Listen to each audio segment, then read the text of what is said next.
কিছু সম্পর্ক কখনো কখনো জীবনে এত বড় হয়ে দাঁড়ায় যার মূল্য লক্ষ কোটি টাকা দিয়েও কিন্তু হয় না। রক্তের সম্পর্ক বা কোনো রকম স্বার্থ ছাড়াই নিঃস্বার্থভাবে মানুষ মানুষকে কতটা ভালোবাসতে পারে তা সোশ্যাল মিডিয়ার এই প্ল্যাটফর্মে না আসলে জানতেই পারতাম না হয়তো। এত মানুষের এত এত দোয়া, এত এত ভালোবাসা, যা কমেন্টগুলো পড়লে চোখের কোণে সত্যি তৃপ্তির জল এনে দেয়। মানুষ মানুষকে না দেখে কোনো রকম রক্তের সম্পর্ক ছাড়া কিংবা কোনো রকম স্বার্থ ছাড়া নিঃস্বার্থভাবে এতটা ভালোবাসতে পারে তা আপনাদের কমেন্টগুলো না পড়লে কখনো জানতেই পারতাম না। আর এজন্য আপনাদের কাছে আমার কিন্তু কৃতজ্ঞতার শেষ নেই। 2 বছর আগে চাকরি ছেড়ে দিয়ে যখন ইউটিউবে চ্যানেল খুলি তখনও জানতাম না আপনাদের এত ভালোবাসা, এত এত দোয়া আমার জন্য অপেক্ষা করছে।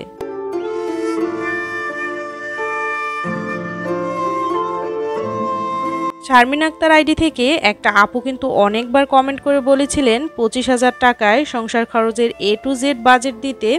আসলে আমি নিজে যেহেতু কিছুটা সমস্যায় ছিলাম এবং এর আগেও কিন্তু অনেকগুলো রিকোয়েস্টেড ভিডিও ছিল, এর জন্য আপুর ভিডিওটা দিতে দিতে কিন্তু একটু দেরি হয়ে গিয়েছে। তবে আজকে কিন্তু 25,000 টাকায় ঘর ভাড়া, খাবার মেনু, বাচ্চাদের স্কুল সব কিছু মেনটেন করে পুরো মাসের সংসার খরচের A to Z budget plan করে মাস শেষে একটা বড় অঙ্কের টাকা জমাতে পারবেন এবং বছর শেষে লক্ষ টাকাও জমাতে পারবেন, এমন একটা বাজেট প্ল্যান নিয়ে কিন্তু থাকছে আজকের video. So hello everyone, good morning. কি অবস্থা, কেমন আছেন সবাই? আশা করছি যে যেখান থেকে আজকের ব্লগটি দেখছেন সকলে খুব ভালো আছেন। বাংলাদেশের ছোট্ট নগরী আর আমার প্রিয় প্রাণের শহর বরিশাল থেকে বলছি। নতুন আরও একটি সুন্দর দিনের সাথে শুরু করছি আজকের ব্লগটি। আর পুরো ব্লগটি জুড়ে থাকতে পারেন আমার সাথে। আই হোপ আপনাদের ভালো লাগবে।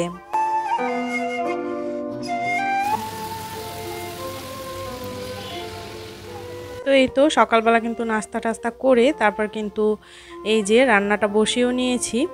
আর এখানে আমি ডাল আর মাছ রান্না করে নিয়েছি। আর ডাল মাছ রান্না করতে করতে ভাবছিলাম ডাল আর মাছ দিয়ে কিন্তু ভাত খেতে একদমই ভালো লাগে না একটু সবজি না হলে।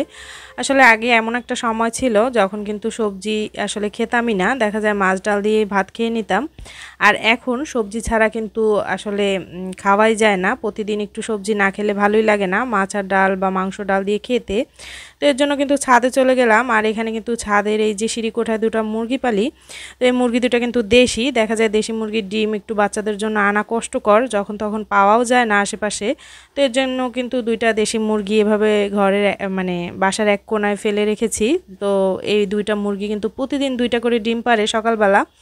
আর 2টা ডিমে কিন্তু বাচ্চাদের হয়ে যায়, দেখা যায় টাকা থাকলেও কিন্তু সবসময় দেশি মুরগির ডিম পাওয়া যায় না। তো মুরগি 2টা পালায় কিন্তু অনেক লাভ হচ্ছে, দেখা যায় প্রতিদিন 2টা ডিম দেশি মুরগির ডিম পাওয়া গেলে মন্দ হয় না।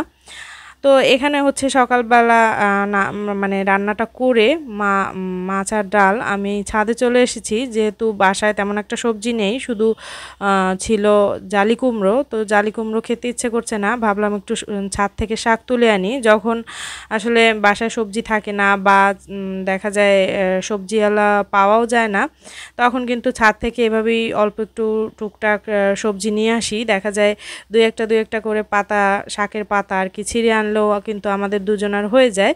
তো এখানে এই যে অনেক কিন্তু পুঁই শাকের হয়েছিল, বৃষ্টি হয় যেহেতু, তো পুঁই শাক গাছগুলো কিন্তু উঠে গিয়েছে। আর এই যে দেখেন এখানে কিন্তু প্রতিদিন 2টা করে ডিম জমলেও অনেক ডিম হয়ে যায়।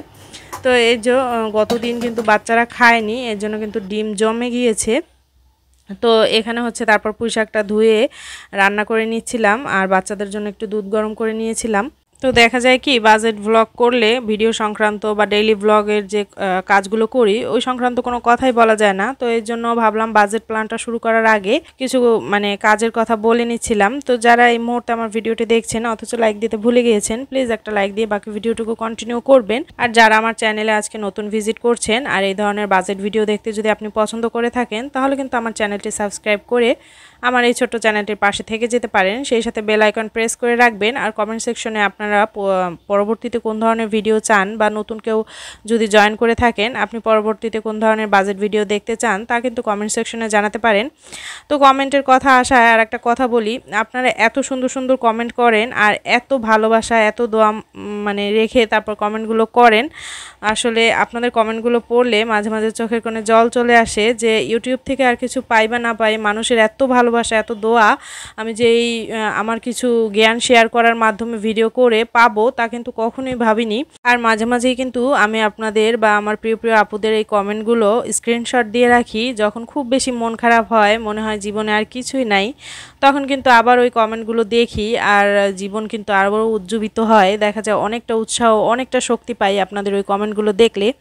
আসলে এই ধরনের কমেন্ট এত ভালোবাসা এত দোয়া কোনো লক্ষ কোটি টাকা দিয়েও কিন্তু মানুষ কিনতে পারবে না। হয়তোবা মানুষের লাখ লাখ কোটি কোটি টাকা হবে, কিন্তু তারা কিন্তু এই ধরনের দোয়া মানুষের পাবে না যে ছোট্ট কিছু ভিডিও শেয়ার করার মাধ্যমে যে দোয়াগুলো আপনাদের পাচ্ছি। তো আপনাদের কাছে আমার কিন্তু কৃতজ্ঞতার শেষ নেই। আমার প্রিয় প্রিয় আপুরা মানুষকে যে নিঃস্বার্থভাবে কোনো রক্তের সম্পর্ক ছাড়া এত ভালোবাসতে পারে তা কিন্তু আপনাদের এই কমেন্টগুলো দেখলেই বোঝা যায়। আপনাদের এত সাপোর্টিভ কমেন্টগুলো কিন্তু আমার অনেক বড় শক্তি, অনেক অনেক বড় শক্তি। তো এর জন্য আপনাদের কিন্তু মন থেকে অনেক অনেক আপনাদের জন্যও দোয়া আর ভালোবাসা। তো যাই হোক, আমি কিন্তু যারা 25,000 টাকায় আজকে সংসারের বাজেটটা সাজাতে চান বা বাজেটটা প্ল্যান করে কিছু টাকা জমাতে চান তাদের জন্য ভিডিওটা অলরেডি শুরু করে দিয়েছি। তো শারমিন আক্তার আপু কিন্তু আমাকে কমেন্ট করে বলেছিলেন যে 25,000 টাকা তার সংসারের বাজেট আর 12,000 টাকা তার ঘর ভাড়া, বাচ্চাদের স্কুল খরচ বাবদ 2,000 টাকা আর বিদ্যুৎ বিল সহ আর কি সর্বমোট 15,000 টাকা বেরিয়ে যায়। তো আমি সেই আপুর কমেন্ট অনুযায়ী কিন্তু ধরে নিলাম বাসা ভাড়া 12,000 টাকা আর হচ্ছে স্কুল খরচ বাবদ 2,000 টাকা, বিদ্যুৎ বিল ধরলাম 1,000 টাকা। তো সব মিলিয়ে কিন্তু দেখা যায় 15,000 টাকা এখানেই বেরিয়ে গেল। তো তারপর কিন্তু 25,000 টাকা থেকে 15,000 টাকা গেলে বাকি টাকা থেকে আপনার জমানো বলেন, তারপর খাবার খরচ বলেন, এগুলো কিন্তু সব কিছু মেনটেন করতে হবে। আর দেখা যায় কি এখানে সব কিছু মেনটেন করার পর খাবার খরচ থেকেই শুধুমাত্র আমাদের টাকাটা সেভ করা সম্ভব হয়। আর অন্যান্য যে খরচগুলো সেগুলো তো করতেই হয়। তো খাবার খরচ থেকে টাকাটা কিভাবে সেভ করবেন সেই পরামর্শই এখন দিচ্ছি। তো আপনি খাবার খরচের জন্য রাখবেন 6,500 টাকা। যেহেতু বাচ্চারা এখনও ছোট, আপনার খাবার খরচ থেকেই কিন্তু আসলে টাকা সেভ করতে হবে। তো 6,500 টাকা কীভাবে খাবার খরচটা সাজাবেন সেটাই এবার বলে দিচ্ছি। আর সেই সাথে আমি লিখেও নিচ্ছি, ওগুলো কিন্তু আপনি ফলো করবেন, সেই সাথে আমার কথাগুলো মনোযোগ দিয়ে শুনবেন। তো 6,500 টাকায় খাবার খরচে প্রথমে হচ্ছে 3,000 টাকা আপনি শুকনো বাজার বা মুদি বাজার যেটাই বলেন সেটার জন্য রাখবেন। তো 3,000 টাকা এখানে বাজার খরচ ধরলাম, এটা কিন্তু আপনি 2,500 টাকা বা 2,800 টাকাও করতে পারবেন। তো দেখা যাবে কি 2,500 থেকে 2,600-2,700 টাকার মধ্যেই কিন্তু আপনার এই শুকনো বাজারটা আপনি করে নিতে পারবেন যদি আপনি 28 বালাম যে চালটা ওই চালটা দিয়ে আর কি সংসারটা মেনটেন করতে পারেন। তো আপনি মিনিকেট চাল না কিনে 28 বালাম যে একটু কম দামি চালটা আছে ওই চালটা যদি কিনেন, ভালোটা কিনতে গেলেও কিন্তু আপনার অল্প টাকায় হয়ে যাবে। সেক্ষেত্রে আপনি 3,000 বা 2,500 টাকায় কিন্তু আপনার 3,000 টাকা লাগবেও না, 2,500 টাকায় আপনি কিন্তু আপনার মুদি বাজারটা করে নিতে পারবেন আর কি। তো সেখান থেকেও কিন্তু আপনি 500 টাকা সেভ করতে পারবেন। তো তারপরেও কিন্তু আমি একটু বেশি করে এখানে 3,000 টাকা ধরেছি, আপনি চেষ্টা করবেন 2,500 টাকার মধ্যে বাজারটা করতে। তো এরপর হচ্ছে মাছ মাংসের বাজার। মাছের বাজারটা আপনি করবেন 1,500 টাকায় আর মাংস কিনবেন 1,000 টাকার। তো 1,500 আর 1,000 টাকায় মাছ মাংস কেনার পর বাকি 1,000 টাকা হচ্ছে ডিম সবজি এগুলো কেনার জন্য রাখবেন। তো তাহলে কিন্তু আপনার দেখা যায় 3,500 টাকায় মাছ মাংস ডিম সবজি হয়ে গেল। তো ধরেন আপনি 500 টাকার সবজি কিনলেন, 500 টাকার ডিম কিনলেন আর মাছ কিনলেন 1,500 টাকার, যেহেতু মাছটা একটু বেশি খাওয়া হয়, আর 1,000 টাকার মাংস কিনলেন। তো মাছ মাংসের বাজার কিভাবে অল্প টাকার মধ্যে করবেন সেই অনেক ভিডিও কিন্তু আমার চ্যানেলে দেখা আছে, আপনি ওগুলো চাইলে দেখতে পারেন। এছাড়াও আমি একটু এখানে সংক্ষিপ্তভাবে বলে নিচ্ছি। আপনি ধরেন শিং মাছ কিনলেন, 300 থেকে 400 টাকা কেজি দরে 1 কেজি কিনলেন, যেটা আপনি কিন্তু বাচ্চাদের নিয়ে সুন্দরভাবে 3 দিন খেতে পারবেন আর কি। তারপর পাঙ্গাস মাছ কিনলেন 150 টাকা কেজি ধরে 2 কেজি 300 টাকার, তো ওটাও কিন্তু আপনি 6 দিন খেতে পারবেন, যেহেতু 1 কেজি মাছে আপনাদের 3 দিন হয়ে যাবে সুন্দরভাবে। তারপর হচ্ছে আপনি গুঁড়ো মাছ বা তেলাপিয়া মাছ কিনলেন 300 টাকার, তো ওই সব মিলে কিন্তু 1,000 টাকার মাছে আপনার দেখা যায় কি 9 থেকে 10 দিন হয়ে যাবে। তো 9-10 দিন হয়ে গেলে গেলে তারপর হচ্ছে আপনি 1000 টাকার মধ্যে 500 টাকার ব্রয়লার মুরগি কিনলেন, বাকি 500 টাকার ছোট যে সোনালী মুরগিগুলো ওগুলো কিনলেন। তো এভাবে করলে আপনি কিন্তু দেখা যায় 3500 টাকার মধ্যে মাছ, মাংস, ডিম, সবজি সব কিছু সারতে পারলেন। আর ওইদিকে মুদি বাজারটা যদি একটু কম দামি চাল কিনেন তাহলে কিন্তু আপনি 2500 টাকার মধ্যেই সারতে পারবেন। বা যদি মিনিকেট চালও খান সেক্ষেত্রেও কিন্তু 3000 টাকার মধ্যে হয়ে যাবে। তো এই হচ্ছে 6500 টাকায় খাবার খরচের হিসাব। তো আমি কিন্তু এখানে 1000 টাকার মাছের হিসাব দিয়েছি, বাকি কিন্তু 500 টাকার মাছ আপনি আপনার পছন্দ মতো কিনে নিতে পারবেন, বা যে মাছটা খেতে বাচ্চারা পছন্দ করে। সব সময় কিন্তু আসলে কম দামি মাছ বা নিজে যে মাছটার দাম কম পাবেন ওটা কিনবেন, তাহলে কিন্তু দেখা যায় বাচ্চারা সবসময় খেতে চায় না হয়তো বা। তো এর জন্য বাচ্চাদের পছন্দ মতো 500 টাকার মাছ কিনবেন, আর 500 টাকার মাংসও কিন্তু বাচ্চাদের পছন্দ মতো কিনবেন, বাকি 500 টাকার হচ্ছে ব্রয়লার মুরগি কিনবেন। তো সবসময় একটা জিনিস খেয়াল রাখবেন, আপনারা সঞ্চয় হন কিন্তু সঞ্চয় করার পরও কিন্তু বাচ্চাদের চাহিদা বা বাচ্চাদের পছন্দ অপছন্দ এই দিকটাও কিন্তু আমাদের খেয়াল রাখতে হবে। তো এর জন্য একটা বাজেট রাখবেন আপনি কম দামি যেটা আছে সেটা কেনার জন্য, আর একটা বাজেট রাখবেন যে সবসময় মানে সদস্যদের পছন্দ বা অপছন্দ চাহিদার কথা বিবেচনা করে। তো এর জন্য আমি বললাম যে 1000 টাকার মাছ কিনবেন আপনি আপনার বাজেট মতো অল্প দামি মাছ, আর 500 টাকার মাছ কিনবেন বাচ্চাদের পছন্দ মতো। আবার মাংসের ক্ষেত্রেও ওরকম, আপনি 500 টাকার ব্রয়লার মুরগি কিনলেন, যেহেতু ব্রয়লার মুরগির দামটা একটু কম, আবার বাকি হচ্ছে 500 বা 1000 টাকার রাখবেন যে যাতে পরিবারের অন্যান্য সদস্যরা যে মাংসটা খেতে পছন্দ করে, মানে বাচ্চারা যে মাংস পছন্দ করে বা বাচ্চার বাবা বা অন্যান্য পরিবারের সদস্য থাকলে তারা যে মাংসটা খেতে পছন্দ করে ওই ধরনের মাংস কেনার জন্য বাকি বাজেটটা রাখবেন। তো এভাবে করে কিন্তু আপনি 6500 টাকার মধ্যে খুব সুন্দরভাবে আপনার খাবার খরচটা মেনটেন করতে পারবেন। এছাড়াও যদি আপনি আরও চান, আমার এই ধরনের অনেক ভিডিও আছে চ্যানেলে, যেহেতু আপনি আমার রেগুলার দর্শক আপনি ভালো করেই জানবেন, তো ওই ভিডিওগুলো দেখলেও কিন্তু আপনি অনেকটা মানে আইডিয়া পেয়ে যাবেন। তো এভাবে করে আপনি 6500 টাকার মধ্যে খাবার খরচটা মেনটেন করার পর বা খাবার খরচটা প্ল্যান করে করার পর তারপর হচ্ছে আপনি আগের যে 15000 টাকা আপনার খরচ আর 6500 টাকার খাবার খরচ এই সব মিলে কিন্তু হলো 21500 টাকা। তো 25000 টাকা ছিল আপনার বাজেট, আর সেখান থেকে আপনি 21500 টাকা খরচ করার পর আপনি কিন্তু 3500 টাকা আপনার বেঁচে যায়। আর এরপর যদি আপনি শুকনো বাজার থেকে 500 টাকা বাঁচাতে পারেন, এছাড়াও আপনি বলেছিলেন 2000 টাকা বাচ্চাদের স্কুল খরচ আর কি। তো 2000 টাকা কিন্তু স্কুল খরচ আপনি বলেছিলেন মনে হয়, যেহেতু বাচ্চাদের নিয়ে বাহিরে গেলে 200 টাকা খরচ হয়ে যায় আপনি বলছিলেন, তো ওই থেকে কিন্তু 2000 টাকা হয়তো আপনি খরচ ধরেছেন। তো আপনি সবসময় একটা জিনিস মনে রাখবেন, বাচ্চাদের কখনো বিলাসিতা শেখাতে নেই। বাচ্চাদের বিলাসিতা শেখালে তখন কিন্তু ওদের ভবিষ্যৎটা সেটা খারাপ প্রভাবই পড়ে। যেহেতু আমরা মধ্যবিত্ত, বাচ্চাদের যদি বিলাসিতা শেখাতে যাই সেক্ষেত্রে কিন্তু সেই প্রভাবটা ওদের ভবিষ্যৎ জীবনের উপর পড়বে। কারণ দেখা যায় কি, বাচ্চারা যখন যেটা চায় সেটা যদি আপনি কিনে দেন তাহলে কিন্তু ওদের চাহিদাটা আস্তে আস্তে বাড়তে থাকে। তো এর জন্য চেষ্টা করবেন ওই খরচটাও একটু মেনটেন করার। সেখান থেকে হোক বা এখানে মুদি বাজার থেকে হোক, আপনি কিন্তু এদিক ওদিক করে 500 টাকা দেখবেন মাস শেষে ঠিকই জমাতে পারবেন। তো এখানে হচ্ছে 3500 টাকা, আর যদি 500 টাকা সেভ করতে পারেন তাহলে হয় 4000 টাকা। তো এক মাসে যদি আপনি 4000 টাকা জমান, 12 মাসে হচ্ছে আপনার 48000 টাকা। তো 12 মাসে 48 থেকে 50000 টাকা কিন্তু আপনি জমাতেই পারবেন।